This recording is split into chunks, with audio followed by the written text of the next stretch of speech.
ये बात रेल्वे आमच्या हक्काची आणि नाही कुणाच्या बापाची. त्याच्यासाठी आम्ही सर्व एकत्र आलोय.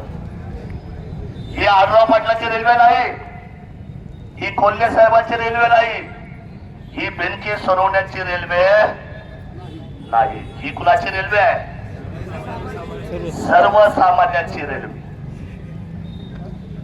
या रेल्वेने सकाळी महाविद्यालय कॉलेजला जाणारा मुलगा समजा फर्ग्युसनला ऍडमिशन घेतलंय, अंबरशेर सकाळी गेला, तिथं 5चं शिक्षण घेतलं, संध्याकाळी 6ला बसला, 7 सव्वा 7ला तो नारायणगावच्या रेल्वे स्टेशनला उतरलं नाही. एक शेण तोडावे लागते प्रत्येक गोष्टीने आमच्या शेतकऱ्याला. आणि अशा परिस्थितीमध्ये जर रेल्वेची फ्रिक्वेन्सी वाढली पवार साहेब, तर मला असं वाटतं की आपल्याला सगळी बचत करता येईल. आमच्या सर्वसामान्य माणसाला ही फ्रिक्वेन्सी हवी आहे. 485 कोटी तुम्ही लोकांनी दिले शेतकऱ्यांना. किती? 485 कोटी तुम्ही सर्वे करून आम्हाला दिला. मग माशी कुठे शिकली? हे बेताल राजकारण बंद करा. आणि जर आम्हाला तुम्ही खाली उतरून रेल्वेच्या आंदोलनामध्ये आम्ही इशारा दिलेला आहे आणि तो पण क्रांती दिनाच्या दिवशी जर रेल्वेच्या बाबतीमध्ये आम्हाला निर्णय आला नाही आणि मला खात्री देतील, द्यावं लागेल. आता जंतर मंतरनी जादू केली.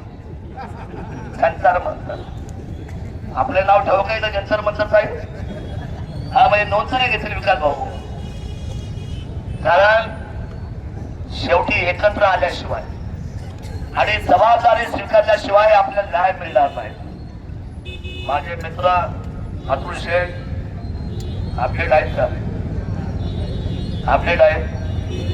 हे उमटला नाहीये. थोडा हसवलं पण माहिती किती कंप्लीट होता उद्या होतात ते वरती आजारी येते म्हटले, मला माहित नाही. अपडेट म्हणून सांगतो, हा विषय 2022चा आहे साहेब. आपल्या काळात अपडेट राहणं फार गरजेचं आहे. आता आपल्याला अपडेट राहावं लागेल. या रेल्वेची आज सुरुवात केली. हे तो सिर्फ चाकी आहे.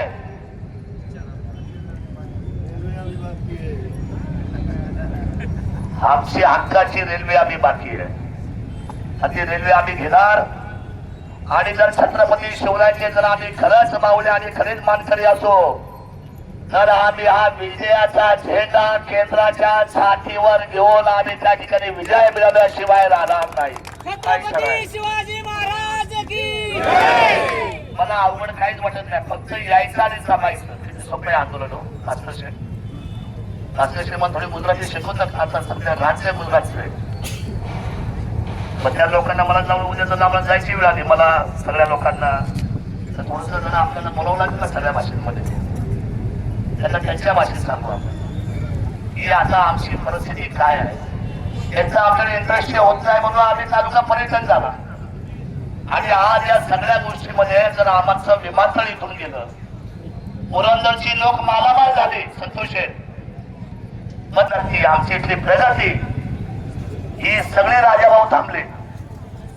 त्यामुळे इथला तो मला सांगावं, महाराष्ट्राची आणि देशाची आर्थिक राजधानी कुठली आहे? आशिष भाऊ. आणि मग ग्रामीण मधली आर्थिक राजधानीचा जिल्हा कुठला? 1 नंबरचा संपूर्ण महाराष्ट्राच्या ग्रामीण मध्ये पुणा.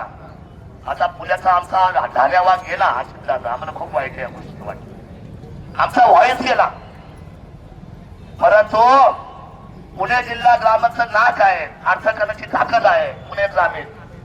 आणि पुणे जिल्हा 1 नंबरला आणि नाशिक जिल्हा ग्रामीण मध्ये पवार साहेब 2 नंबरला. मग 1 नंबरचा 2 नंबरला जर तुम्ही कनेक्टिव्हिटी करणार नसेल, तर मला असं वाटतं की याच्यामध्ये निश्चितपणे राजकारण झालेलं आहे. जर पुणे आणि नाशिक सारखे जर महत्वाचे जर जिल्हे तुम्ही जर कनेक्ट करत नसाल आणि नगर शिर्डी नाशिक ऑलरेडी रेल्वे आहेच पहिलेच, मग तुम्ही दुसऱ्यांचा कशाला मागताय? मला असं वाटतं की या सगळ्या बाबतीमध्ये गांभीर्याने आपण सगळी म्हणजे हा लढा लढूया आणि हे दिवस महाराष्ट्र राज्याच्या मुख्यमंत्र्यांच्या वर्षा बंगल्यावर पुण्यापासून नाशिकच्या सगळ्या गाड्या भरून एकदा वर्षाला आपण एकदा बुके द्यायला जायला पाहिजे. एक बुके प्रेमाचा, एक बुके कामाचा. त्यांना कळावं की आम्ही का आलोय, आमच्या अंतकरणातल्या भावना काय आहे. पुणे आणि नाशिक जोडला नसेल गंभीर बाब काय आहे. तुम्ही जर नकाशा महाराष्ट्राचा बदलला असाल वरतून जोडले आणि जर एवढे विकसित झालेले 2 जिल्हे तर जर तुम्ही जर सोडणार असाल शरद भाऊ तर हे सगळ्यात दुर्दैवी बाब आहे. त्यामुळे मला असं वाटतं की आजचं आंदोलन ही सुरुवात झाली म्हणून नुसत्या टाळ्या वाजवून आणि पाठ ठोकून चहा मिळून घरी जाऊ नका. त्याची जहाजचा मनात ठेवा. रेल्वे घेतल्याशिवाय, रेल्वेचा गुलाल घेतल्याशिवाय आपल्याला मागे येता येणार नाही. ही आपली सगळ्यांची सामूहिक लढाई आहे आणि याच्यासाठी उद्याच्या तीव्र आंदोलनाची मनामध्ये आपण तयारी ठेवा. जितना बड़ा संघर्ष होगा, जितना बड़ा संघर्ष होगा उतनी जीत शानदार होगी. ही जीत आपल्याला पाहिजे आहे आणि काहीच करायचं नाही हो. लाखोची लोक रस्त्यावर आले ना तर भल्या भल्यांची इथं मी काय म्हणत काय होत पण भल्या भल्यांचं. त्यामुळे माझी विनंती आहे, ताई माई अक्का विचार करा पक्का. आता रेल्वेची नोट तसा मी उभा होतो 2000 म्हणजे मी ते काळाची पावलं ओळखते होती. लक्षात ठेवा, याला म्हणतात अपडेट. राजा भाऊ, रेल्वे महत्वाची आहे. मला रेल्वे आपल्या हक्काची नाही, कुणाच्या बापाची. रेल्वे आपल्या हक्काची नाही, कुणाच्या बापाची. रेल्वे आपल्या हक्काची. छत्रपती शिवाजी महाराजांना मानवंदना करतो, क्रांतिवीरांना मानवंदना देतो आणि माझ्या शब्दाला विराम देतो.